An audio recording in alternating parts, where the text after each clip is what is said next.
Hello everyone, నేను diet start చేస్తున్నాను అని చెప్పాను కదా. సో నా డే 1లో వచ్చేసి మార్నింగ్ ఎంప్టీ స్టమక్తో హాట్ వాటర్ తీసుకున్నాను.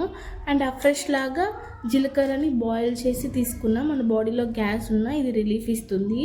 బ్రేక్ఫాస్ట్కి వచ్చేసి మిల్లెట్స్తో పంప్కిన్ సీడ్స్ కొన్ని, సన్ఫ్లవర్ సీడ్స్ కొన్ని, బాదామ్స్ కొనేసి బాయిల్ చేసి తీసుకున్నా. దీన్ని తీసుకోవడం వల్ల మనకి టమ్మీ ఫుల్ అనిపిస్తుంది అండ్ క్రేవింగ్స్ కూడా చాలా తగ్గుతాయి. ఇంకొక బెస్ట్ టిప్ ఏంటంటే, మనం పర్సనల్గా ఒక వాటర్ బాటిల్ని మెయింటైన్ చేసామంటే అప్పుడప్పుడు సిప్ చేస్తూ ఉండడం వల్ల కూడా మనకి ఫుడ్ క్రేవింగ్స్ తగ్గుతాయి.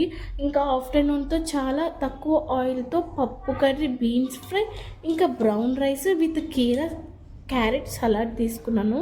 అంతే ఇది నా లంచ్. ఇంకా డిన్నర్కి వస్తే ఉగ్గాని చేశాను.